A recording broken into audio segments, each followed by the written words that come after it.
so much for sticking through this webinar and helping me through all this technical stuff as well. All right, I can see everyone over here, and I'm so excited to see you all over here. I hope you are feeling the same. Uh, so let me just start by introducing myself. Some of you already know me, but those who don't, I'm Falguni Jain. I'm an editor, book reviewer, and a debut author of a short story. As an editor, I noticed some authors used to struggle with MS Word, and it acted as a hurdle between our communication. So I realized how important it is to understand the basics of MS Word, especially when we writers are spending so much time on that application on a regular basis. So this webinar is organized to make your MS Word experience a little smoother and make writing and editing a little less scary for you. I hope you all find MS Word as fun and as convenient as I do after learning these little tips and tricks. So I'm just going to share my screen with you. I hope you all received your webinar breakup as well as the worksheet that I sent to you on mail. I'm just going to open one of those and then we can start with our webinar.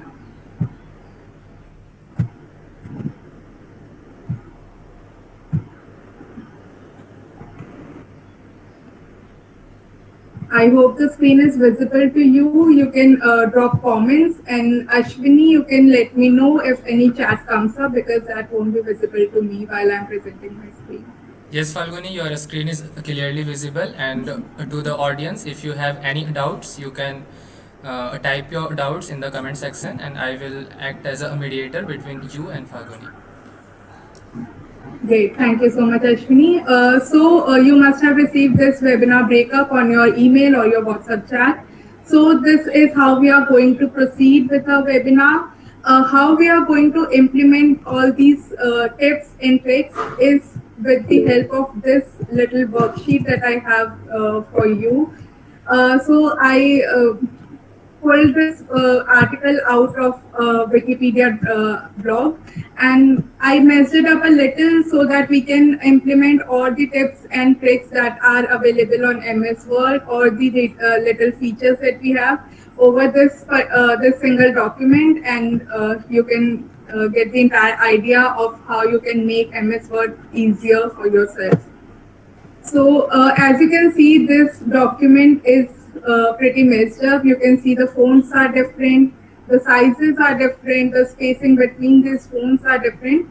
So I'm just going to start our first part of this webinar by focusing on the font only. The simple trick here is using this little box over here. This contains everything that I need to make my font better and more consistent. So I'm going to select this whole document, but there are multiple ways in which I can do it. I can either click on my mouse right here and drag through the document, but this is not a process I prefer because if I miss something, I have to go back again and do it again. So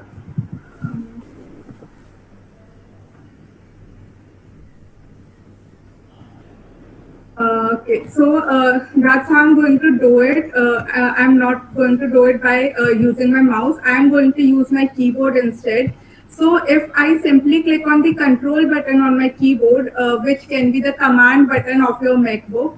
So along with control, I'm going to press the letter A, control A, and my entire document gets selected. So with this simple tip, you save a few more seconds on your on doing a particular process of your document. So I have selected the entire document now, and now I'm going to change the font. If you go into the Home tab, you will find this column right here. It is for the font that you want to select. So I usually prefer Times New Roman font. You can go for Arial or any other one, but Times New Roman is my go-to.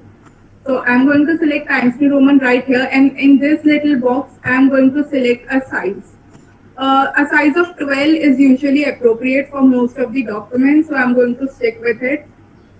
Now two major things are done. We have selected the font and we have selected the font size, making the document consistent in the font. throughout. Now the third step would be alignment. You can see that this particular para is centrally aligned. So what alignment means is how close the text starts or ends from the margin. So you can see the margin is right here, and the text is in the center of both the margins on left and right. And in this particular one, which is a justified alignment, the text sticks to both the margins, which is both left and right margins. So we have left margin, right margin, center margin, and the justified margin. These are all the four options for the alignment: the left alignment, the center alignment, the right alignment, and justified alignment. Usually, while I am in the formatting stage of my workbook, I usually prefer to keep it left alignment because it allows me to see all the spacing related issues. Because justified have inconsistent spacing between the text. So I prefer to go with left alignment, and I'm going to do it right here also. So now even our alignment is done, and the final step to make the font more accurate is to finally see the spacing between the lines. So you can see that the spacing um, can be inconsistent. So usually it happens. One paragraph can be like this close in the presentation of sentences, and the other may have really wide spacing between its sentences. So we need to make sure that it is accurate. Again, I'm going to select the entire document using Control A keys on my keyboard. Go into the Home tab, Paragraph column, and click on this button, which is called Line and Paragraph Spacing button. Now, after I do it, I choose choose a width between 1 to 2. My favorite is 1.15. This gives me sufficient space, as well as it is not too bulky to look at. So I prefer 1.15. You can choose anything from 1 to 2. The next thing is the spaces between paragraphs. So you can see there are multiple spaces between them. I'm going to delete it right now. But even then, there's this issue of space. Like here, the space is lesser compared to in between these two paragraphs. So I'm again going to select the entire paragraph, go into the same line and paragraph spacing option, and add a space before the paragraph. Now, my document is more consistent, the spacing is better, the paragraphs are more even. So we have pretty much done the first part of webinar, which is to make our font more consistent. If you have any issues or if you missed anything, please feel free to drop your comment in the chat box. I'm going to proceed further with the second part of the document of presenting a document, which is removing the fluff. So the fluff is anything extra in the document. Like you saw, I just removed some spaces between the paragraph right over here. And then there is some extra things like this is a strike through that I might not need, but this still exists in the document. This part of the text is still existing in the document even though it is striped. Then these highlights, which is not really necessary. So all these things are the fluff which I don't need. Even these footnotes, because it is a document pulled out from Wikipedia, the footnotes are copied as well. But my document, this particular file doesn't have a footnote, so it serves no purpose in my file. So even this have to be removed, but I can't go all the way from removing it individually. So there are some shortcuts that we can use. The most important part of MS Word, which is the find and replace option. So we are going to find things and replace it throughout the document without going individually about it. So first of all, I'm going to make sure that there are no extra paragraph spaces. I'm just going to go and replace because I want to replace this paragraph space. And for that, I have to go into the find and replace option. The shortcut is Control plus H. You can use it. I'll share a document with you which will contain all the shortcuts, all the tips and tricks that you can use anytime that you will receive in your emails just after the webinar is over. So if I go into this replace option in the more option, I can see there is this option called special. Why do we need this special option? Why can't we simply find something over here and replace over here like we do for, say, for example, I have to remove a word called literature over here. So I can simply just type literature and type nothing here, and all the literature words will get replaced, will get removed. So that is not possible when you are trying to find something which doesn't have a tab or a key in the on the keyboard. So I can't really find an enter. It won't appear on the screen. So there are these special characters option where you can find all such characters like paragraph mark, tab character, or any such thing. So I'm going to search for paragraph marks, which is denoted by this symbol and a P. So I'm just going to find all the extra paragraphs. So I don't want to replace all the paragraphs because it will combine my entire document into one single paragraph. So I'm just looking for places where the paragraphs are made created like this. So this is the first paragraph break and this is the second paragraph break. You can view it right over here using the Pilcrow tab. In the home tab, you will find the paragraph option, paragraph column. Right here is the Pilcrow tab, or also called the show and hide tab, where you can find all such characters that are not visible with your eyes. So you can see all these characters over here. I can see that there are double paragraphs over here and over here as well. So this replace feature will help me remove all those paragraph issues. So I'm just going to replace all the double paragraphs with a single paragraph mark. So if I press replace all, there are 106 replacements, which means most of my replacements have taken place. In this manner, you can remove all the paragraphs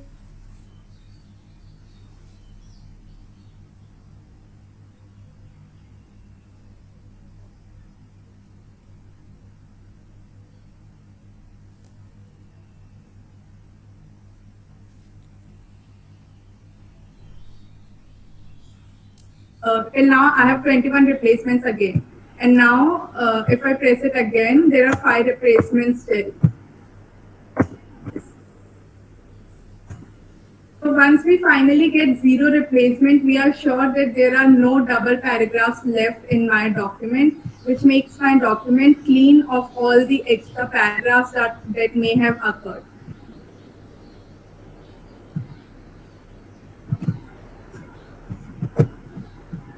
The next thing is similarly, you must have noticed that while typing, what happens is you either press double space, you leave a space between a punctuation mark and the text. So you can easily deal with all those things by using the replace option. So I'm just going to find all the double spaces in my document and remove it with single space. At this point, I have just typed click space bar twice in the first column and only once in the second column because I want to replace 2 spaces with a single space. Again, I'm going to replace all, and you can see there are 62 replacement, which means there were 62 places where double spaces were there, which have now been replaced with single space. I'm going to do it again till I get 0 replacements.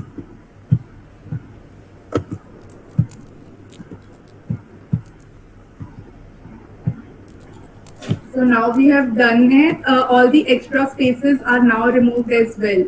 So now you can be sure that you don't have any double spaces in your document or any double paragraph breaks in your document as well. The spell pro feature is useful to notice this. These small dots are the spaces, and this paragraph mark occurs when you press an enter on the document. So you will be able to identify if anything is wrong by using this spell pro tab. You can again disable it if you don't any longer want to use it. Now there are also places in this tab where the tab character also occurs. So what happens is usually when people want to give even spaces, they use the tab character, which give even spaces between the text. So the tab characters appears like a small arrow in this Velcro function. So I think the tab characters are not really needed in the documents and can be done away with. Because tab character doesn't really serve a purpose, and MS Word has better features that you can use instead of tabs, which will kind of mess up your document at a later stage. So even the tab character has a special character over here, which is called tab character. I'm just going to use tab character and replace it by not typing anything in the replace with column. So once I replace it, all the tab characters are gone, making my file a bit more lighter, and it won't have any inconsistency at a later stage. People often use tab characters here to give it an indent, which marks the first line of a paragraph slightly ahead of the rest of the paragraph. Using a tab character here is certainly not something I suggest, because it often happens that people forget to add tab characters at every paragraph, making the file inconsistent. So what I prefer to do here is to select the entire document and go to this small arrow in the paragraph column. Here in the indentation right over here, you can see there is a special column. I'm going to use this special column to select the first line and set a width that I think would be sufficient for my for the look of the document. So I think 0.5 is sufficient. So I'm going to stick with 0.5 and click on OK. So now all the documents, all the paragraphs will start from a little further away from the margin. This again makes my document consistent, and you can see there's no paragraph that is left which does not start from zero point 0.5 width of the margin. So now that we have done this, I hope there's no issue till now. These are pretty basic paragraph formatting tips that I'm providing right now, majorly find and replace options. So the next would be, as I discussed, that there are often spaces between the text. Spaces between punctuation and the rest of the text. So for example, I type something and then the full stop occurs after a little space. So just to avoid such occurrences, I'll just type a space and a full stop and replace it with normal full stop without a space. This will ensure that there are no spaces as such between my punctuation. You don't have to go through the entire document to find for such errors. You can just simply replace all and make sure that your file is correct and consistent. So I'm going to replace all. There were 10 such errors in the file which have now been replaced. You can similarly do it for commas and question marks and any such punctuation you think the issue regarding which is occurring continuously in the file. Mostly it happens with your quote marks. So I'm going to give another discussion for quotes mark, another little part of this webinar. But for now, let me just focus on the basic things. The next thing is the hyphen, M dash and N dash. This is often a cause of confusion, majorly because people can't find where these symbols are located in the word or on the keyboard. So as we know, hyphen is on the keyboard right between the 0 key and the equal to key. But what happens is people don't know where M dash and N dash are located. Usually it has shortcuts, but it doesn't necessarily work on every file or every computer system. So I'm just going to tell you how you can find those symbols. You are simply to go into the Insert tab of the Microsoft Word. Right here you can find the this icon called symbol. If you click it and go to more symbols, you will find here a list of multiple symbols that you can use. It is obviously very difficult to find what you are looking for. So in the special characters area, right here, the special character tab, the first two options are M dash and N dash. You can easily use them. If you want to give them a shortcut, you can also assign a shortcut key to any character that you want to.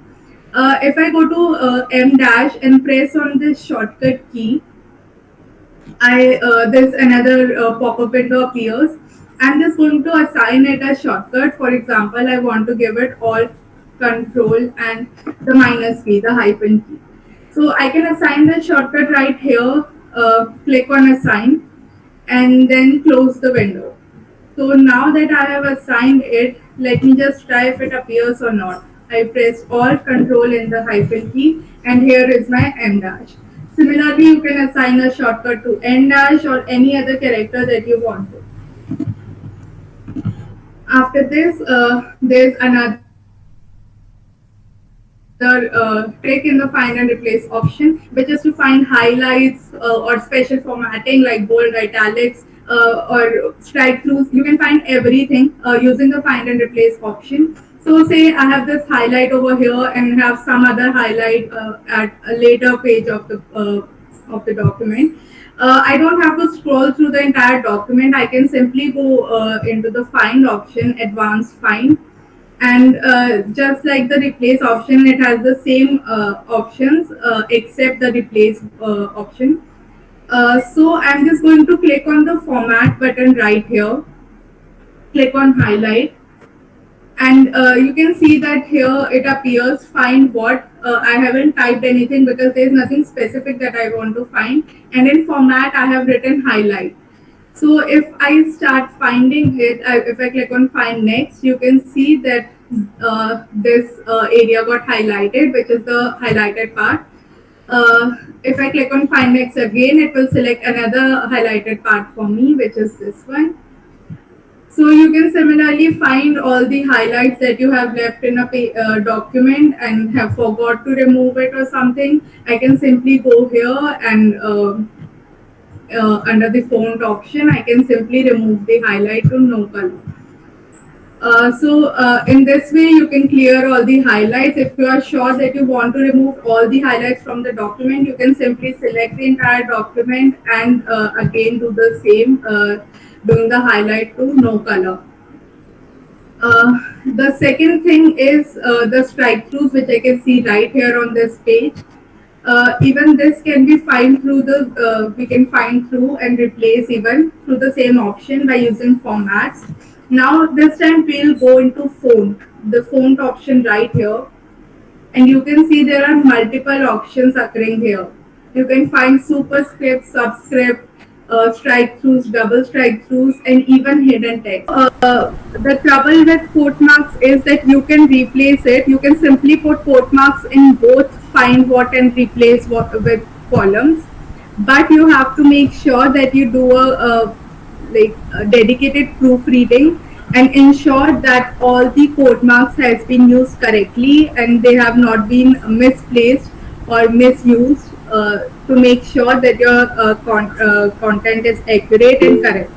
So this is a small tip, but has to be used very wisely, and you have to make sure that you do a proofreading after you replace the quote marks. So I think that covers our formatting stage of the Word doc. We have covered almost everything in this part. If there's anything, please feel free to ask questions.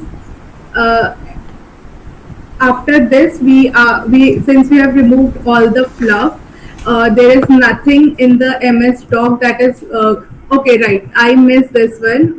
The footnote mark. There's a very tricky and also very easy thing to deal with it.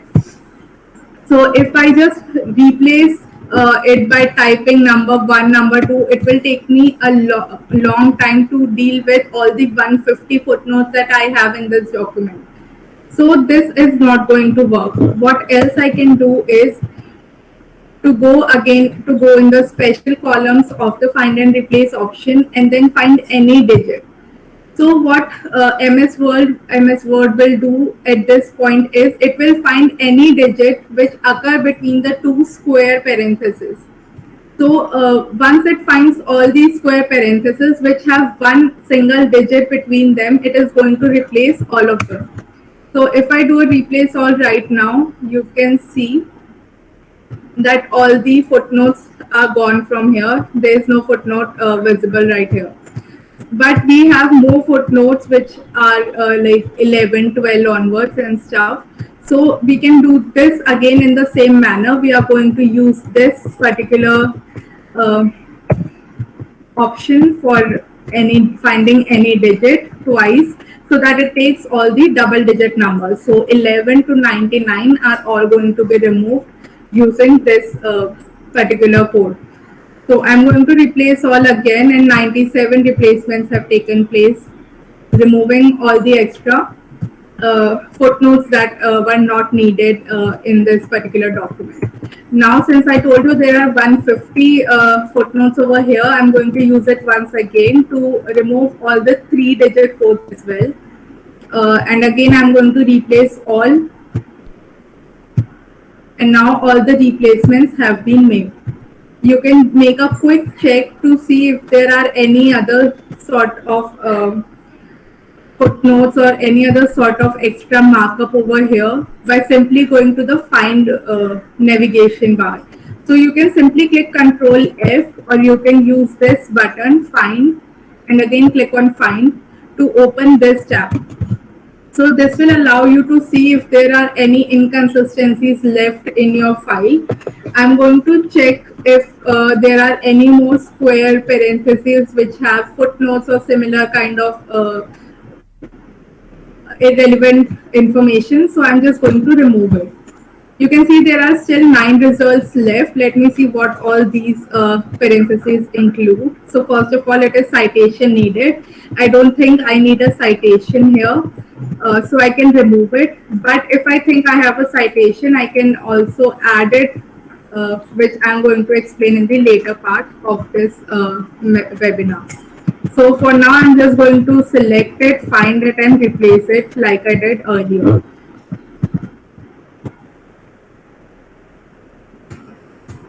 In this manner, you can replace almost anything, all the fluff from the Word document, and it will help you make your document much more cleaner, lighter, removing all the kind of fluff that was in here earlier. So I think this part is now complete. Yes.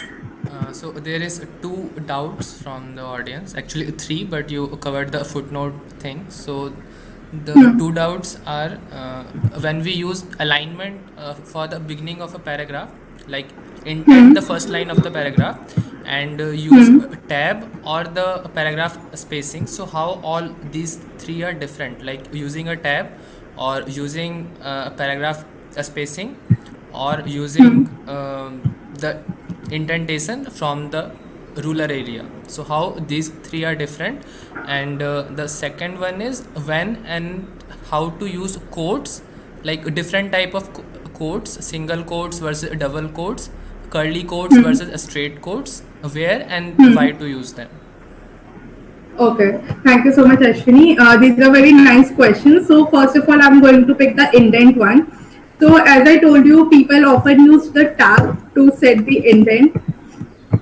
And second way to do is through this paragraph mark that I told you about. We'll discuss it again. But the third style is also to use this ruler bar right here. So for example, I am on this paragraph right now. It will just select this paragraph.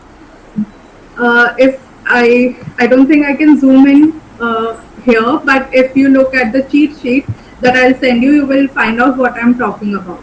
So this upper mark is for the first line indent. So it will just move my first line ahead. So I'm going to click on it and drag it over here, and you can see only the first line of first paragraph is being moved because my cursor was on the first paragraph. And the second thing is I can replace this for multiple paragraph if I select all those paragraphs. The second thing is this arrow, the middle arrow right here, which moves the second half of my, like leaving the first line of the paragraph, it moves the rest of my paragraph to the indent I require it to go to, right?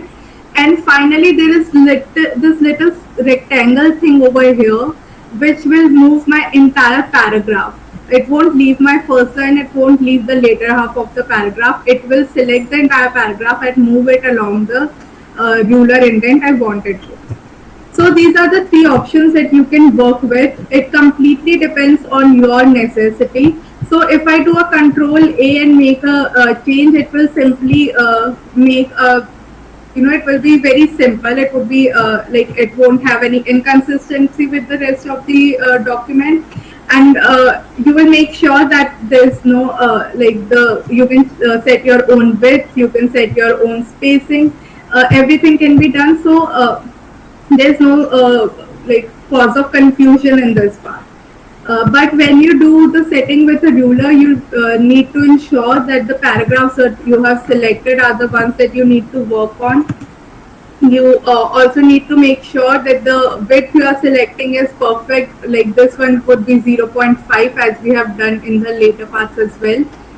So you need to make sure that your ruler setting is accurate, that you have selected the required paragraphs and everything.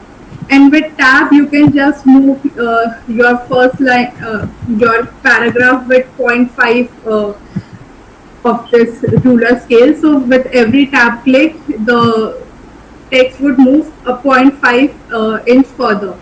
So you have to ensure that whatever style you are using is consistent throughout and you are not missing out on anything. So it doesn't matter whichever way you use. You can use the tab, you can use the ruler, you can use this paragraph feature. But in all the cases, you have to make sure that it is consistent and the width you have chosen is significant for your use. That's the only difference. The second question was about the quote marks. So there are these two quotes. First is single quote and second is double quote. If you look closer, these are already curly quotes. What happens is Times New Roman and most of the other phones by default provides us a curly quote option. But if I want to select a straight quote, I can just type that quote and press Ctrl Z, which is undo. Like type the quote and then press undo. Of course, if you want it consistently, you will again have to replace it. So for example, I need to replace all the curly quotes with straight quotes. I don't think it can be replaced because the default is curly quotes. So there has to be a setting. I haven't really checked it out yet because I prefer curly quotes only. It is easier to identify that you have used the right quote, and even after all the formatting and printing, it sticks to the right quote. So I don't use straight quote, but if I will search about it, and if I come to know how you can set straight quote as default, I will let you know. You can drop me a message on email or Instagram, and I'll get back to you about it. Ashwini, I hope this answers their questions. I will check into the quotes thing once again, how to set a straight quote. But I think the rest of it has been answered. Yep, definitely. You can move ahead. Okay, great. So the third part is the presentation, which is my favorite part. Right here, you can see that the document is pretty basic. It's all collated and you can't really identify where the heading begins, where a topic ends. So this part deals with the formatting, the presentation of your. The second part would be the subheadings. The subheadings can be defined as heading 2 also. So I'm just going to make these changes right here. So these are heading 2 options. And finally, this 2.1.1, which is subheading of the subheading, like the third level of heading, is going to be marked as heading 3. So let's do it. Let's see how it works. So I just click on literature I want to make it my heading 1, which is my main heading of the topic. So I'm just going to click on heading 1. Now it's not necessary that the font settings here would be the ones that you want them to be. So obviously you can modify these settings. I just have to right click on the font I want to select, right click on the heading style I want to select, and then click on modify. Modify is right here. Once I click on modify, I change all the font settings and formatting that I require. I want it in Times New Roman, size 18, bold. I want it to appear in center, and I can provide the spacing as I require. If I want lesser spacing between two sentences, or if I want more, I'm going to stick with mid-level of setting. Here it is a brief description of what you have selected. You can read it and make more selections according to it. I'm just going to, okay, you can also make sure that the settings occur only in this document, or you want all the new documents of your MS Word based on this presentation. My settings would be different than yours because these are the settings that I have made for my own documents and appears consistently through all the new Word documents that I open. So I'm just going to keep it to this document and click on OK. So you can see literature occurs in the center. Its size is 18, font Times New Roman, and it is in bold. So you can similarly go ahead and make changes to the rest of the document. I want definitions again to be heading 1, history to be heading 1, and then oral literature to be heading 2. Then you can just move ahead, keep changing these settings. Oratory to be heading 3. You don't even have to select the whole word or whole text. If you click on that paragraph, it will automatically set your setting for the entire paragraph. So I'm just going to, I'm not going to change all of it, but this is the way you can change the heading level of your document. So if you see, you can see it's more visible right now, and also you have this option over here to minimize the text within that heading. So if I click on this particular heading, all the text belonging to this heading will get minimized, and you can directly see the next heading. Since I haven't made the settings later, it hid my entire document. So you can go ahead and work on this heading style, and now I can show you how the navigation tab will appear.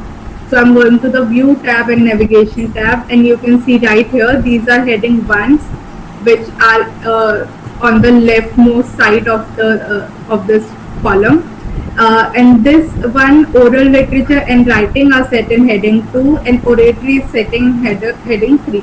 So in this way your entire document will appear in forms of heading levels, and you can easily skip between the one.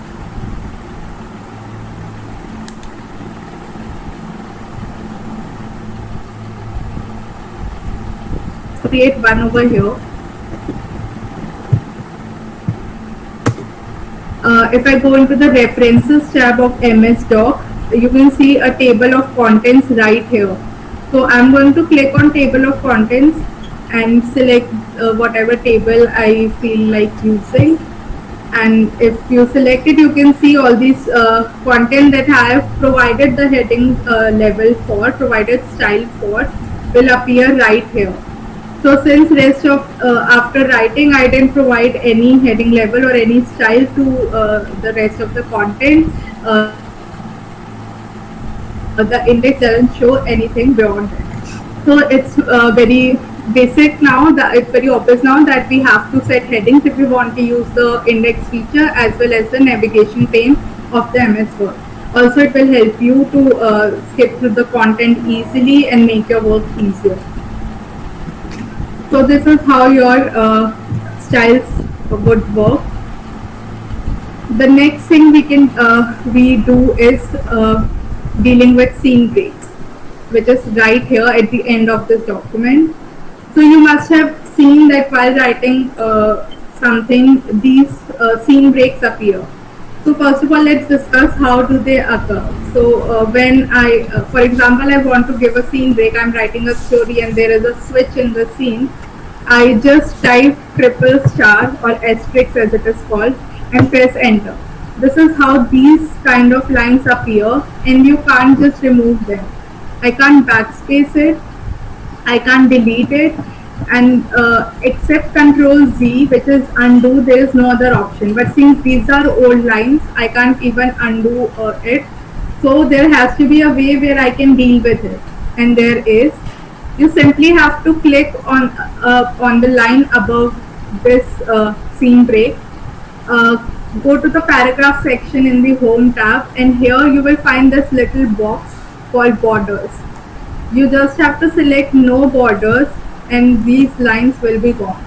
So I can do it for any line and all of these will vanish with this simple click of no borders right here. Also, you can create multiple lines. So there are multiple shortcuts to create all these kinds of lines.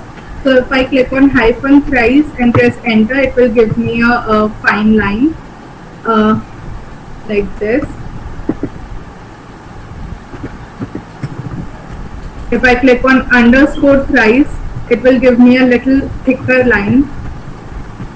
The equal to will give me two fine lines, and asterisk will give me the boxes as I have already shown you.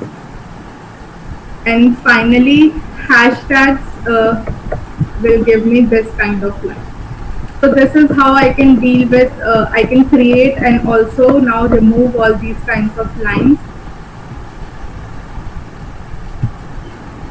The next thing that comes up is setting the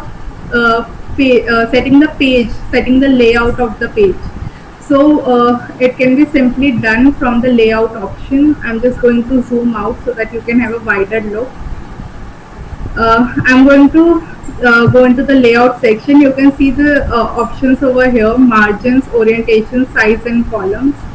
So if I go into the margins, I can select wider margins or narrower margins as per my need. Narrow margins are usually better if you have to write more and focus on the text only. But usually we prefer normal margins, so that allows you a better view and better ability to work on. You can get the printout and have sufficient margin to have your annotations on. The next thing is the orientation. You can obviously switch from landscape to portrait mode as per your requirement.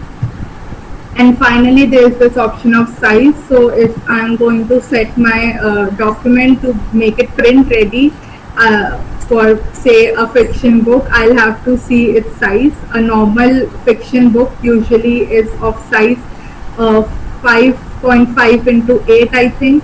So you can go to more paper size and make that setting right over here.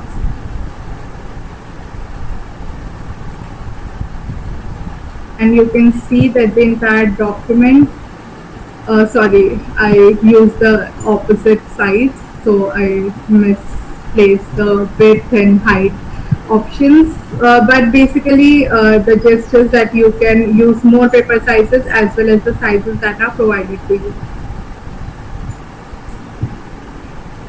So this is how a fiction book document would look like. You can obviously change the font and everything, make the margins a little narrower to work on it. But this is how it would finally appear. The next thing is finally we can come to the footnote, endnote, and citation part. So what happens is if you go to the review column, you can see the footnote, endnote, and citation option.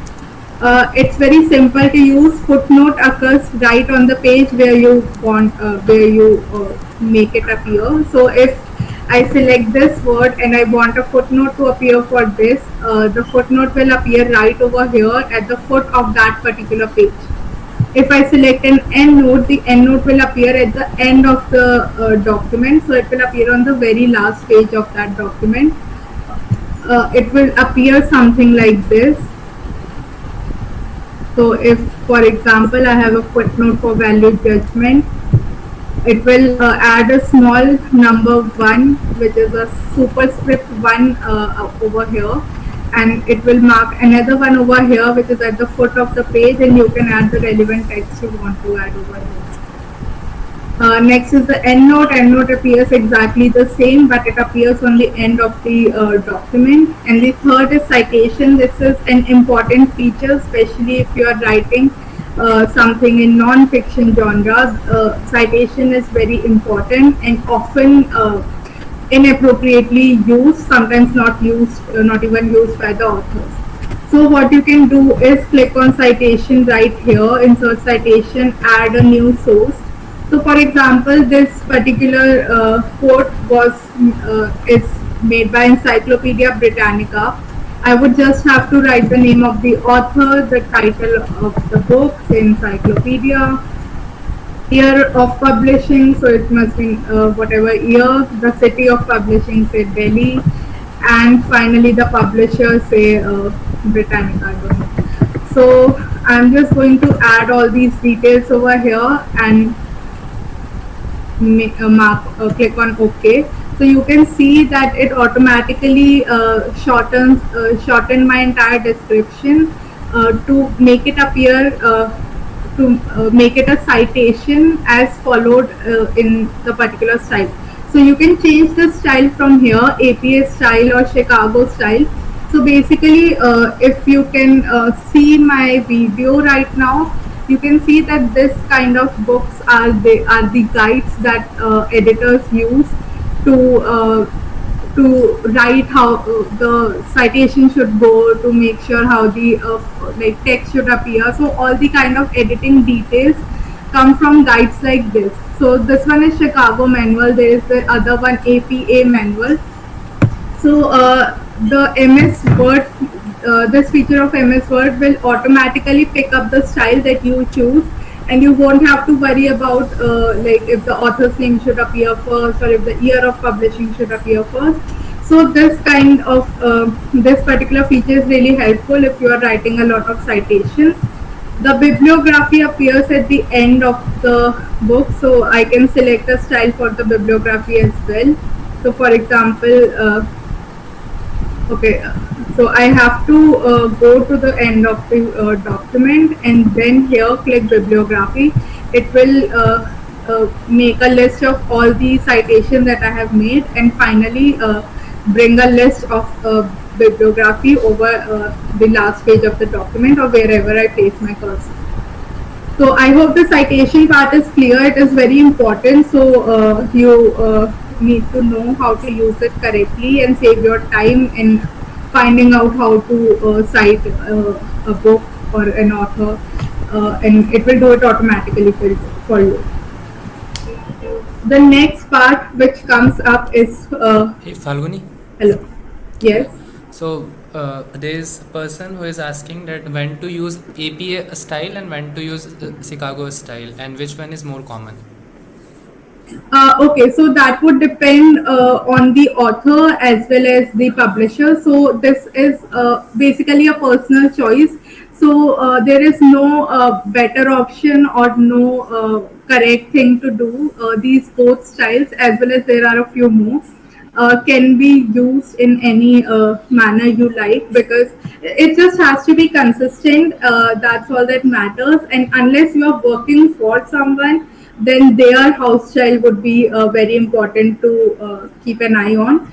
So it's not I can't say that you should use Chicago or you should use APA. It completely depends on you as well as the company or the person you are working for. I hope that answers your question. Okay, great. And there is one more question, that which size and line spacing should be used by any author while writing? And I think you already answered this question. Like for the spacing, Yes. anything between 1 and 2 will be okay, but it's generally preferred to use 1.15. And for the font size, it will range between 10 to 12, or maybe some more bigger if the book size is a bigger one. So it is Yeah, also a right. personal choice. Yeah. Yeah, so like for children's book, you would prefer to use a larger font, but for a non-fiction or a textbook, you might prefer a smaller font. Yeah. So it is completely dependent on the kind of book you are writing, the kind of author you are. So everything, it's very personal choice. It's just that while you are editing and writing, the best option is Times New Roman 10 to 12, spacing between 1 to 2. That would make a very, very convenient work doc that will enable you to work on it conveniently. And one more advice I have is print out the paper and see if the font size is readable and the spacing is readable and consistent throughout the document, and this will do just fine for you. Yes, perfect. Very well said, Ashwini. Okay. Okay, so I think we are almost done in the presentation part. The last thing left is the header, footer, and page number, which is really interesting to deal with as long as you know how to deal with it. If you don't, you are going to mess it up a lot. So I'm just going to activate my header by double clicking on the top of the page, or you can simply just go into the insert option, and right here you will find header, footer and page number. I'm going to select header, find a style that I find relevant. I'm just going to type something over here, do the settings as I do for normal form, bold, italics, underline, whatever I want to do. So this is how the header would be set. It's pretty convenient, easy to do. No confusion over here, I guess. Then in the footer, in the same way, I can write anything I want to, and it will automatically appear on all the pages of the document. So I don't have to worry about setting it on every page of the doc. I simply wrote my name over here, and you can see webinar and my name Falguni is appearing on all the pages of this document. Now we will be skipping to page numbers. So again, I go to insert, I go to page numbers, I select the kind of page numbers I want to appear. I would prefer on the bottom of page in the middle. So this is where the page number appears. Now you can see that the footer, the name that I wrote is not visible anymore. It happens that once you make some sort of setting and header or footer, the other thing disappears, which is what I wanted to highlight. So you can just click enter and you can type your name or whatever you want to type on footer again. And now you can see that page numbers, which are different, 1, 2, 3, 4 and everything appears along with my name, which is Falguni, right on the bottom of the document. Now the tricky part comes here. For example, I don't want page numbers to appear till the index. So I want page numbers to appear after the index. So before that, I need to ensure that my document is more properly formatted.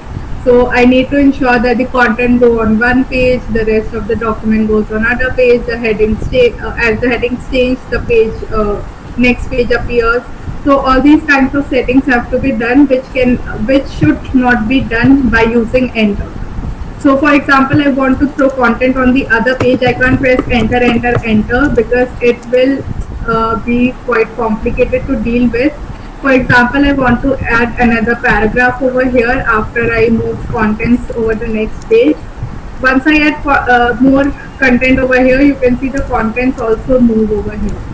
We don't want other pages, other text to move while we are working on previous pages. So to avoid it, we don't use enters. Instead, we use a page break.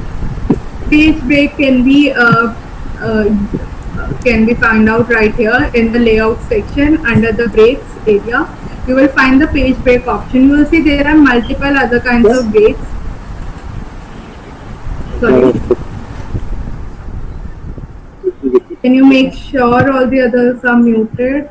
Hello, IK Jan, can you please mute your call? Okay, fine. Okay, I'm muted. All right. So as I was saying that you can simply use page breaks option under the layout tab. You will find the breaks option. which is right here. You have to select page break. Make sure you don't select any of the section break. I will tell you why, because it messes up with your page number settings. So never use a section break unless you are setting the page numbers, and I'll tell you in a while why not. So I'm just going to select the page break. The shortcut is Control plus Enter. So you can see the contents skipped to the next page. Now I don't want this original content over here. I'm just going to delete it since I have my own index now.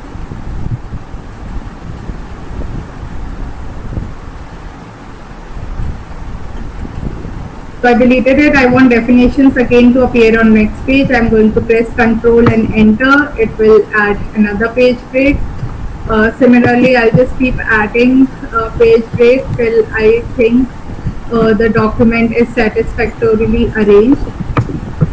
You can see all the new headings are coming up in the next in a fresh page. So you can do this for the entire document.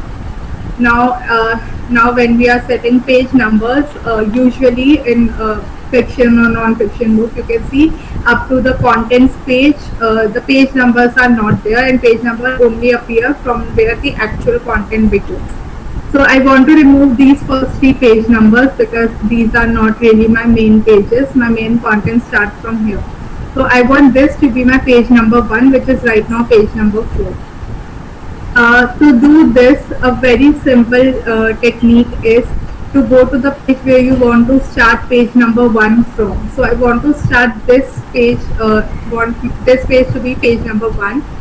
I am just going to reach to the top of the page. I have put my cursor right at the beginning of the page, and now I'm just going to insert a section break. As I said, we don't use section break anytime unless we are setting page numbers. So now that I'm setting my page numbers, I'm going to use a section break, that too a continuous section break, because I don't want any other kind of break appearing in my document. So I'm using a continuous break. My document is as it is. You can see there is no other change happened.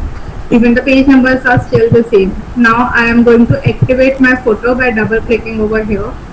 You can see that this first 3 pages are section 1, footer section 1, 1, 2 and 3. And the next page is footer section 2, which means we got a section break. Our section changed from this part to this part. So now that we have changed it, I am going to make sure that it is not same as previous, because I want it to be different.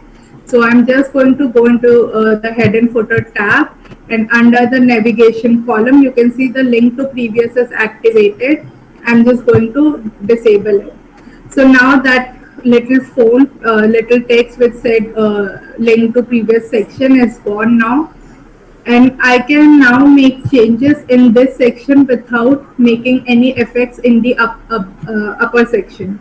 So I'm now just going to right click over here and format my page number and start it at 1. Now you can see the page number appears 1, 2, 3 and so on. All the page numbers now are appearing in a sequence till the end of the document.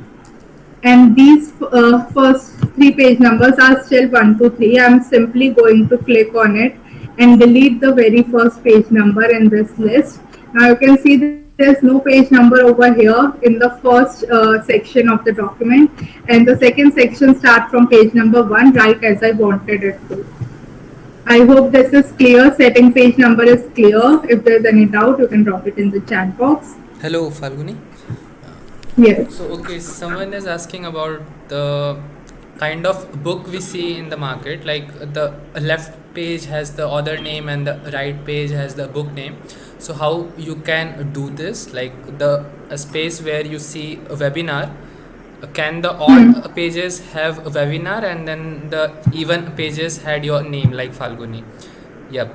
And one more thing, Okay. a person is asking, can you repeat the section break? So if you can, then it's okay. Otherwise, I think they can check on the YouTube video when it is uploaded. But you can still brush it. Yeah, I think we have very little time left. It's 4:15. We have planned the webinar till 4:30. I'll try to answer as many questions as possible, but I also need to ensure that first we cover up all that we had planned to discuss in this webinar.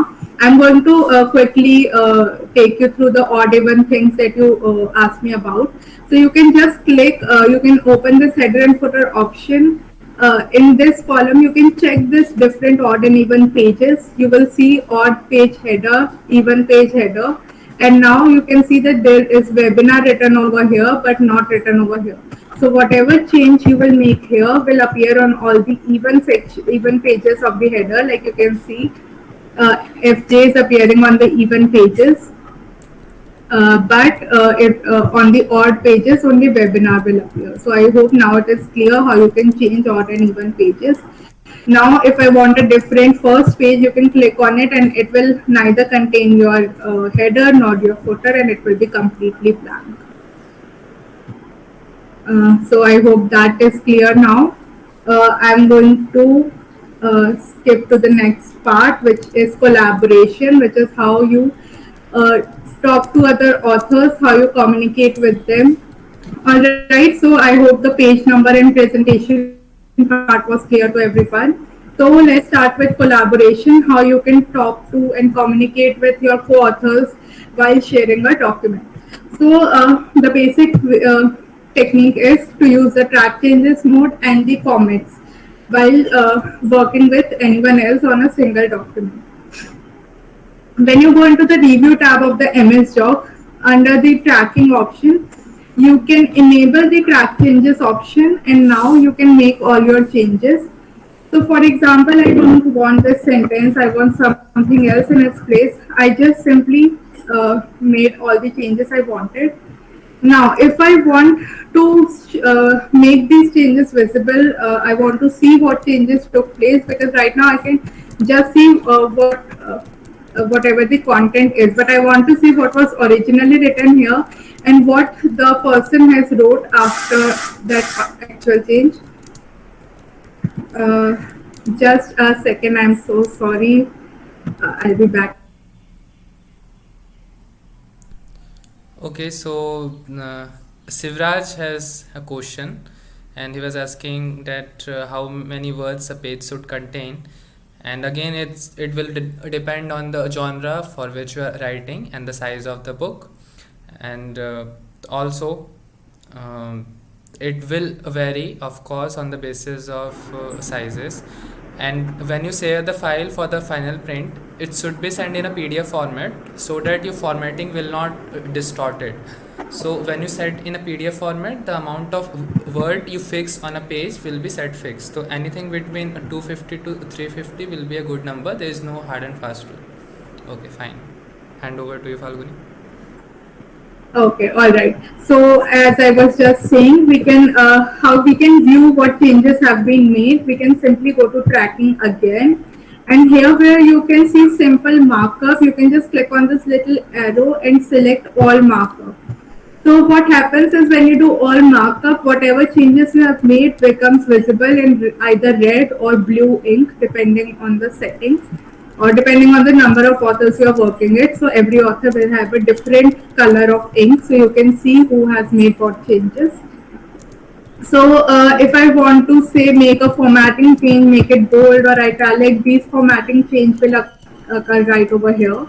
Along with that, you can make any kind of change. Everything would be visible. If you insert an image, that would also have a comment added on it that this image has been added. So every change that occurs in an MS Doc is visible if you are using the track changes mode. So whenever you are working with someone, make sure the track changes mode is on so that they as well as you can see whatever kind of changes have taken place throughout the document.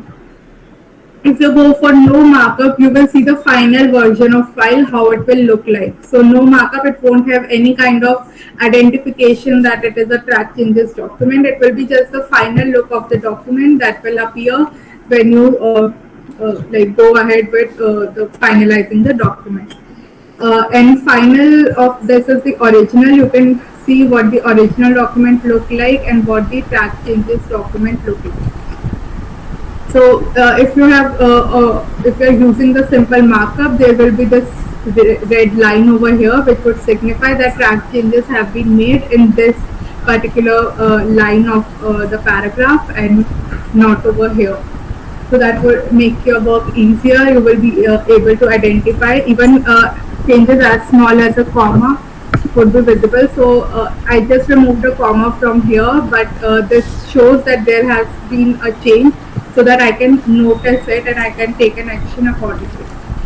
Now that someone has made a change, someone also has to accept or reject that change. So for example, my author made a change. I as an editor would either accept it or reject it or raise a query regarding that change. For example, I want to say I say that this particular change is what I accept, so I'm just going to click on accept, and that would be removed. So the person already removed that part, and when I accept it, it would be removed from the file and won't be visible anymore to anyone. Now you can also reject a change, but it is usually preferred to not reject the change. You can raise a query that why this change was rejected. For example, this part doesn't make sense to me. If I reject it, it will get removed and no one will know that there was this text over here in this file. So I'm just going to add a comment that what does it mean to the author, so that that person can clarify me what they meant by adding this particular text over here. Instead of rejecting it, I can just raise a query through the comment section. Comments is right here under the review tab, and add a new comment. Now, even the comment section has a very pleasant way of making your interaction smoother. So, for example, if I hit a reply over here, I can just directly talk to the author about this particular change. So if I said what does it mean, the author can reply right over here and tell me that it is meant for such and such purpose. So this will help in understanding whatever the changes and whatever the confusion is happening. It will resolve all the queries and make the work smoother between two parties. So once I get back the file and I understand what this text was meant for, I can just resolve this comment, which would mean that the comment would appear, but I don't have any more query regarding this comment. So I'm going to close this comment. I have not deleted this comment. I have just closed this comment because it is not useful to me anymore. I can also delete it by clicking on delete right over here. Irrelevant information, so I'm just going to remove it. Add comments, you can delete comments and make your communication smoother. I hope comment and track changes doesn't have any issue. There are more features of track changes that I want to talk about, but these are the most basic ones, and I hope that these two are clear to you. Now next is show markup. So in the show markup, you can define what you want to see.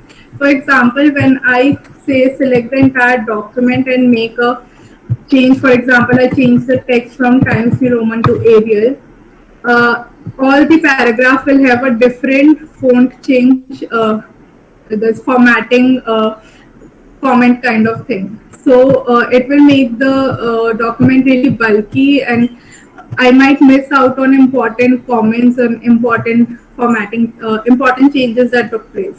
So what I can do is I can just go into the review tab again. I can open the tracking, show markup, and disable the formatting option.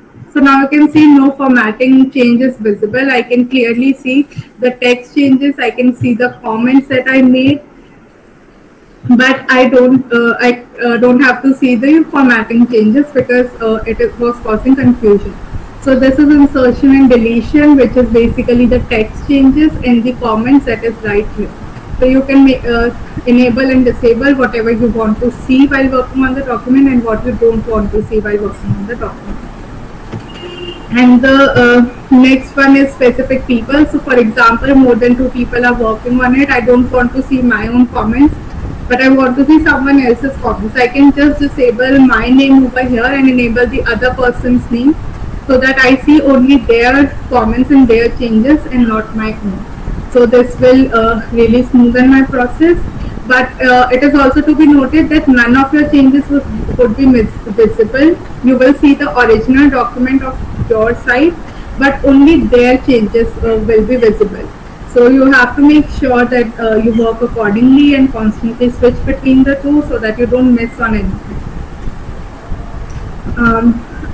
Also, these are the balloons. The formatting changes appear in balloons. You can see, you can make changes how you want the balloons to appear. So these are, I just added the balloon for insertion and deletion. So you can work on it according to your choice. I think formatting is sufficient to occur in balloon because these changes are visible in the main text itself. So you can make these changes and make sure how make your editing work easier.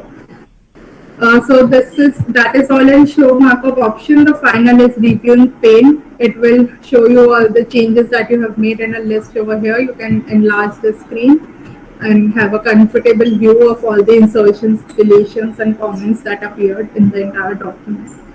So this is the basic track changes, how track changes work. One of the other things is compare. So compare is actually a pretty good tool to use, but I don't use it often because it's not exactly that comfortable when multiple changes have taken place. So when you are comparing two documents, so I'm just going to compare this document with a document with the original document that I have saved as a separate file. So the original document is MS Word, yeah, MS Word original right here. And the revised document is the one that I am working with, which is the draft. So I'm going to open these two files and you can make sure how you want to see changes. If you want to see changes at word level or character level, if you want to see changes in original document, the revised document, or a new document, I prefer to have a new document so that it won't mess up the other two files. So I'm just going to click on OK.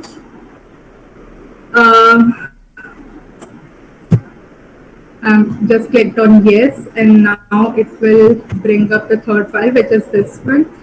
All the changes that have happened from file number 1, which was the original worksheet that you also have in the mail, to this file that I have worked upon right in front of you.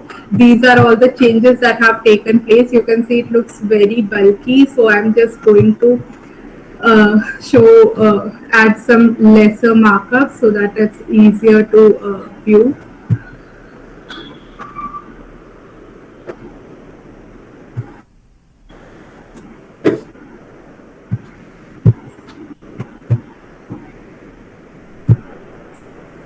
Yeah.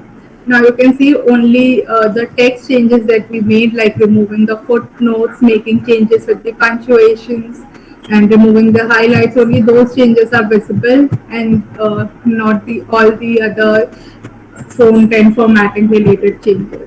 So this is how you can view the document. It is better to compare when you are working on two separate documents and want to ensure that everything is compiled into one single document. So getting back to our original file that we were working on, now I think I have completed all the topic related to collaboration. You can now easily work with other people and make sure no one misses out on anything regarding track changes or comments. Sometimes people do make comments in the main text like here, please remove or something like that. So please avoid doing that. That clearly is not identifiable and people might miss on it. Make use of the comment option in the MS Word file. So I think yes, that is clear. The only thing left is the hidden text. So I'll just give you a brief of how hidden text works. For example, I want all the text to be in the document, but I don't want this particular text to be visible to anyone who is seeing my document. It might contain personal information, or it might be something you don't want to show others. You can simply hide it by going to home. Under the fonts column, there is the small arrow. You can click on this arrow, and here you can check the hidden button. Once you click the hidden button, you click OK, and this text is gone. It is not deleted, it is just hidden. If we go to track changes mode, all markup, you can see that this text is not visible, which means neither in track changes mode nor in normal mode the person cannot view what was written right over here. But when you have to view it, you can simply go to Home tab, open this Pilcrow button, which is your show height button in the paragraph tab, and right here, marked as dotted underline, this is the paragraph that you marked as hidden text. So you can similarly identify all the hidden text in that manner. You can also add a comment so that you don't miss on this hidden text in a long document. So that is how collaboration works. You can make sure that you work more comfortably, more conveniently, and avoid any kind of errors by cause of not by cause of improper communication or a lack of understanding between the two people. The final part now is the proofreading part. You can use the MS Word spellings and grammar check, which is right here in the review tab. Spelling and grammar check. This is the most trusted. We all must have used it as kids while we were working on MS Docs. You can simply open this spellings and grammar, and it will keep suggesting you what spelling changes you can make. You can ignore once, you can ignore all. For example, this spelling of literatura is coming up again and again. So I can ignore all, and it won't prompt me again to make the spelling correct. So in this way, I can even ignore it once. For example, I'm sure that this spelling occurs only once. I need to ignore it once, and rest of the time I need to correct it. So I can ignore once also, and similarly we can work ahead and go through the entire document and make sure our spelling and grammar are correct. So the spelling issues appear with a red underline, while the grammar issue appear with a green underline. I'm not sure if there are any grammar issues visible over here, but they would appear with a green underline, and you can make changes similar to how you would make in spelling errors. You can even add it to dictionary, and most importantly, you can change the writing style to United Kingdom style or the US style. So as we know, UK and US have different spellings with respect to C and S and Z and S. So all those spelling changes will be kept in mind by the MS Word dictionary option. You can just select UK or US, whichever you want to go ahead with, and make the check your dictionary and spelling and grammar accordingly. So once that is done, your basic grammar and spell check is done. But as you know, technology is like so developing. Many new this spell check apps are coming up, of which I found Grammarly to be the best. You can install Grammarly. It's a very simple procedure. You just have to download it and then run it on your PC. This is how the Grammarly box appears. It will present to you all the spelling errors and clarity issues. So Grammarly has this basic version and the premium version. Mine is basic version, and I believe it is sufficient to work with. Also, it is easy to install on your MS Word. The steps are mentioned on its website. It takes hardly 2 to 3 minutes to install this setup and to have this add-in on your Microsoft Word. With this, you can see these are the issues that the basic version of Grammarly deals with, and these are the issues that your premium version of Grammarly deals with. I don't have a premium, as I said. Basic version works just fine for me. So I can see all the correctness issue. It will include spelling issues, spacing issues, missing verb issues. All these issues will be taken care of by Grammarly. It will ensure that all your basic errors are taken care of. You can also add words to its dictionary. So if the spelling is different, you can add to dictionary that spelling.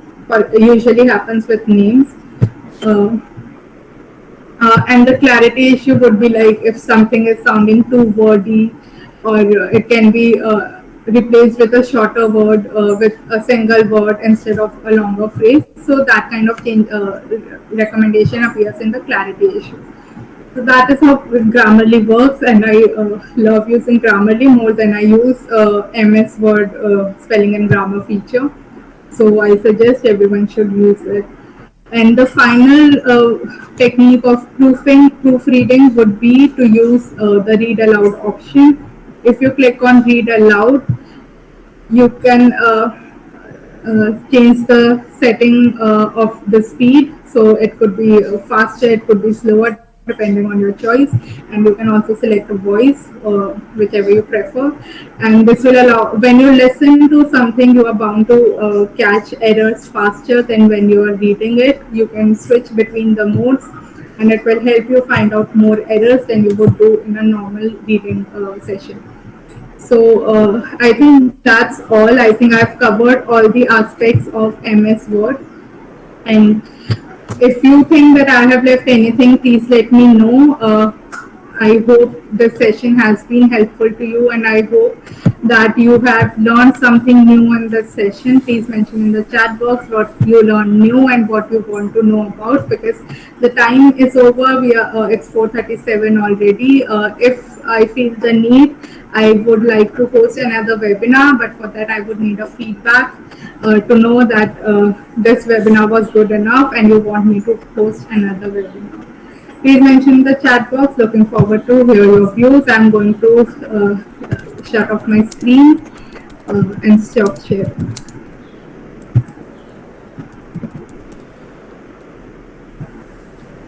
Also, I'll be sending you the cheat sheet, which with all the shortcuts, as well as defined with image explanation of how you can find any feature and how you can use it. If you want, I can just take you through it in a second by sharing my screen again.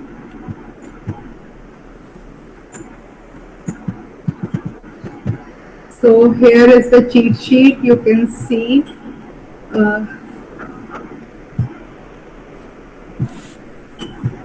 you can also find where all the keyboard buttons are. I have made sure that it is this cheat sheet is actually helpful to everyone around. So here are some basic shortcuts that you can use, and all the things that we have discussed, and probably a few more than what I discussed. I might have left out a few things while I was talking to you, but I'm sure this file contains everything that you would need in MS in your MS document. So you can just have a look at it. I'll just send it to you in a minute or two. All the highlights have been made where you are supposed to click, where you are supposed to find the stuff, can all be found here in this cheat sheet. And also there is a Looks like workbook that you will share, and people need to work on it like you did throughout the session, and they can share this for you with you, and you can check that. yes. So I'll be sharing a worksheet with you, and I would love if you would uh, use all the tips and tricks that we have learned till now and apply it on that MS doc and share it with me. It doesn't have to make any sense. I just need to know if you have understood all those tips and tricks and if you can apply it your own documents or not. So I'll be sharing that mail in like 5 minutes, and I would love to hear back from you, your feedback, as well as get that worksheet where I can see that you have actually understood all of it.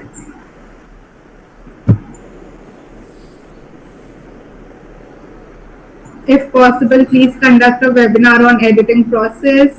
That's very sweet, Shivraj. I will try my best to host another webinar on the editing process. It is actually very complicated uh, because it involves a lot of subjective things. So, doing a webinar on editing would actually require me to make sure what kind of subject we are focusing on, whether it is fiction, non-fiction, the kind of audience we are looking towards, children or anyone, like adults audience or whatever. So have to make sure if that can work out, but I'll try my best to host a webinar on editing soon. Okay, great. So I think it's time to end the meeting and see you all in the future webinars. Yes. Ashwini, by then I would first like you to talk a little about EBC, Elegant Book Club, for all the book lovers. It's a great platform. Ashwini will brief you about it. Okay, so EBC is Elegant Book Club, and this is a place for authors and readers. So we have a model that each month we have 4 books on our platform, and you can pick any of 2 books from the 4 book and sign up yourself for a group discussion, and we will sit together and talk about that particular book, all the characters, all the editing things and everything about that book. And you need to attend 2 out of 4 a group discussion to be the part of the member club. And once you become the part of the club, then each month, each once in 4 months you will be get a book hamper in which you get 2 books or 1 book and some goodies related to book like bookmarks, clips, hangers, those things. And you will gift birthday hampers every birthday. So it is a great place to interact with the readers and with the authors. So anyone who is author here and a reader here, feel free to join. Even if you have an Instagram account or not Instagram account, it doesn't matter to us. You are always welcome. So I will share the detail in the group or through the mail, and you can join our group. Thank you. It's great to have you all here. It was great having you all here. It was a pretty exciting session for me as well. It was my first ever webinar, and I hope to keep hosting more such webinars if you like it, of course. So let's end this meeting now and meet again in the next meeting, and keep suggesting me the topics for the next webinar as well. Thank you so much. Have a great day, good evening, good night. Bye.